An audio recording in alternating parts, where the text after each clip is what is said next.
Hi everyone, welcome back. Here I'll be discussing separate paintings in depth and explaining the references behind them. If you enjoyed this video, please don't forget to like and subscribe to mediumrarechickendotcom. The initiation of crack cocaine into socially eroded communities took place during President Ronald Reagan's first term, when there was a structural shift that caused huge manufacturing industries to move outside their cities. Their relocation created workforce competitions that further widened the gap between social and economic segments in the inner cities of America. Few skills and resources were needed to sell crack. Many small-time drug dealers worked independently and outside of the control of organizations. The rewards clearly outweighed the risks.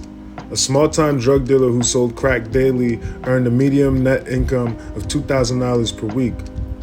The increase in the demand for crack cocaine caused intense competition between drug dealers as they fought to profit from the same customers. Consequently, violence became linked to crack cocaine as these drug dealers defended their economic boundaries. The emergence of crack cocaine in the inner cities led to a drastic increase in crime between 1981 and 1986. The administration of Ronald Reagan early on began to prioritize what came to be known as the War on Drugs, which combated drug trafficking and aimed to end the crack cocaine epidemic, destroying many lives. The efforts included the passing of federal anti-drug laws, increased federal anti-drug funding, the initiation and expansion of prison and police programs, and the establishment of private organizations, such as Partnerships for a Drug-Free America, to campaign on its behalf. The idea of the war on drugs was grounded in deterrence theory, whereby the implementation of legislation and harsher penalties would deter or discourage the use of drugs. The 100-to-1 ratio between powdered cocaine and crack cocaine was used as a guideline for minimum mandatory punishment. For instance, a minimum penalty of 5 years was administered for 5 grams of crack cocaine or 500 grams of powdered cocaine. The war on drugs focused on small-time drug dealers who were generally poor young black males from the inner city. Ultimately, the prison population doubled due to the arrests of drug dealers and their customers. 1 in every 4 African American males aged 20 to 29 was either incarcerated, on probation, or parole by 1989, which contributed to the United States having the highest incarceration rate in the world. By 1995, that statistic had rose to nearly 1 in 3.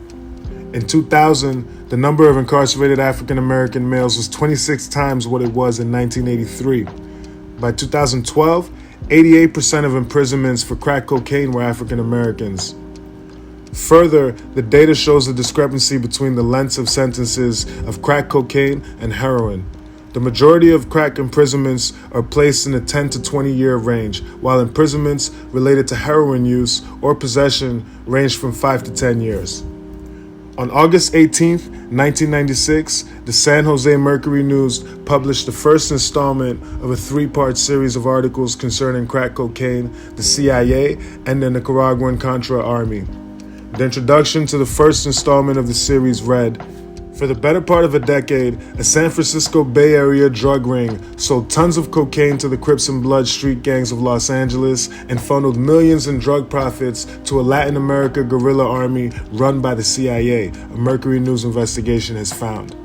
The 3-day series of articles entitled Dark Alliance, the story behind the crack explosion, told the story of a Los Angeles drug operation run by Ricky Ross, described sympathetically as a disillusioned 19-year-old who at the dawn of the 1980s found himself adrift on the streets of South Central Los Angeles.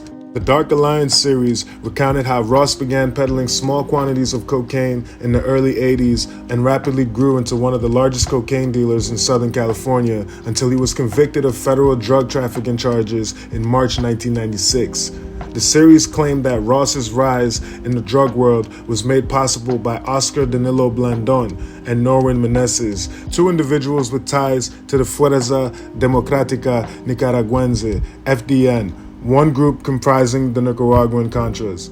Blandón and Meneses reportedly sold tons of cocaine to Ross, who in turn converted it into crack and sold it to black communities in South Central Los Angeles.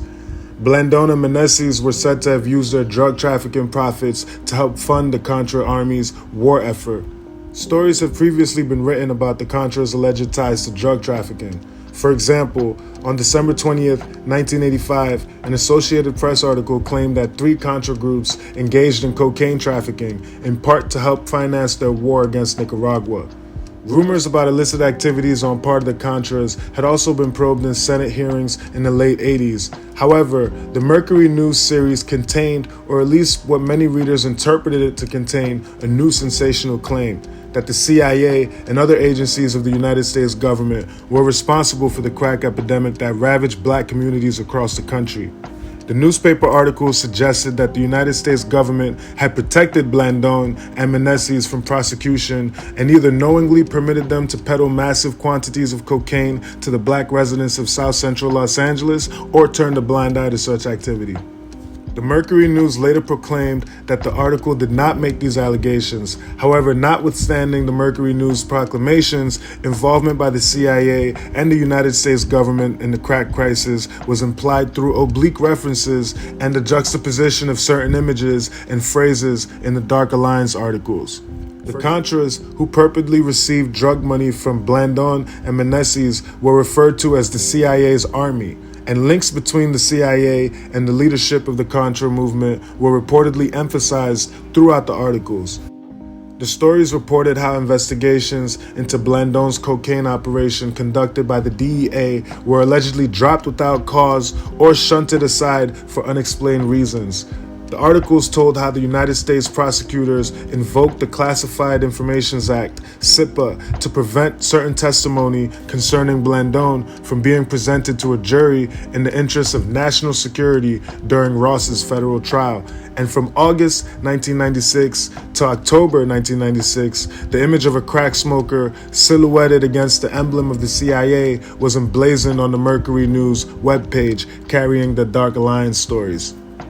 The news media picked up on the Mercury News series' insinuation and made it explicit in news coverage of the series. On August 20th, 1996, the headline of the first article to cover the Mercury News series, published by the Associated Press, stated, "Newspaper alleges that the CIA helped spark crack cocaine plague." It was followed by other articles and editorials declaring that the crack crisis had been created by the CIA and/or agents of the U.S. government. Critics and commentators would later debate whether the Mercury News articles in fact had accused the United States government of being responsible for the nation's crack epidemic. In an October 2nd, 1996 Washington Post article, Gary Webb, the reporter who wrote the Dark Alliance series, asserted that the article had not claimed that the CIA knew about Blandón's drug trafficking.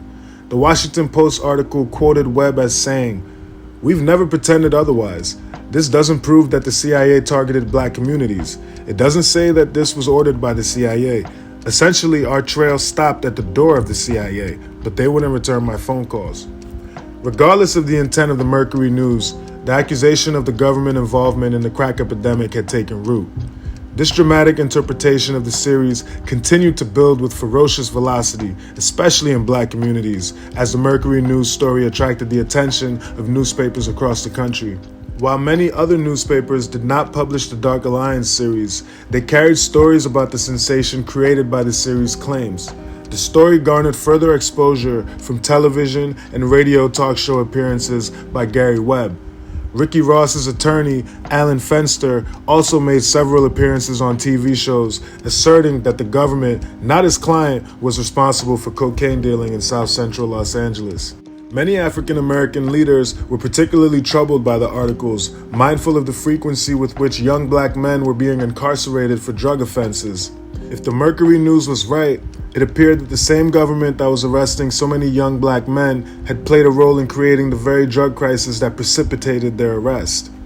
This point was emphasized by the Mercury News Dark Alliance series, which included articles entitled "War on Drugs Has Unequal Impact on Black Americans," "Contras Case Illustrates the Discrepancy," "Nicaraguan Goes Free, LA Dealer Faces Life," and "Flawed Sentencing, the Main Reason for Race Disparity." In 1993, crack smokers got 3 years, coke snorters got 3 months. The president of the Los Angeles chapter of the NAACP issued the following statement in response of the Dark Alliance series. "We believe it is time for the government, the CIA, to come forward and accept responsibility for destroying human lives." In a letter dated August 30th, 1996, Representative Maxine Waters requested that the Department of Justice and the House Judiciary Committee conduct investigations of these allegations. The Congressional Black Caucus and many leaders in the black community also insisted upon an investigation into the charges raised by the Mercury News. Now on to the painting at hand. Starting with the center of the painting is the image of San Quentin State's prison sign welcoming its unlucky inmates for the first time. This sign reads Department of Corrections and is to express how the prison system is not designed to correct criminal behavior. The modern prison system as we know it might as well be a Fortune 500 company designed to maximize its revenue every year. Right below the San Quentin sign is the Monopoly cop, who is pointing directly at Ronald Reagan. The Monopoly cop is also pointing at the broken Rolex watch behind Ronald Reagan's face. This is to symbolize how Ronald Reagan is partially to blame, not only for the introduction of crack cocaine into the United States, but also for the war on drugs and his harsh sentencing guidelines, which disproportionately affected black and brown communities till this day. Right next to the Monopoly cop is the skull of a corrections officer wearing his uniformed hat and staring directly at the viewer above the Trouble logo. The juxtaposition here is clearly to warn of what's to come during Ronald Reagan's administration. The McDonald's logo, with colonialism spelled inside, is a nod to McDonald's reputation as the largest real estate company in the world, rather than just a restaurant chain. Right above is a red and blue bandana tied together. This represents unity amongst groups that have historically been at war with one another. Unfortunately, many young men and women grow up thinking that they are enemies when they are on the streets, but once they reach the state and federal prison systems, they are forced to come together and unite for many different causes. Finally, the title of this piece, which rests above, says, "I don't smoke crack, motherfucker, I sell it." This line came from Kendrick Lamar, and it sums up perfectly who Ronald Reagan was to certain communities. If you enjoyed this video, please don't forget to like and subscribe to mediumrarechickendotcom on YouTube and Instagram.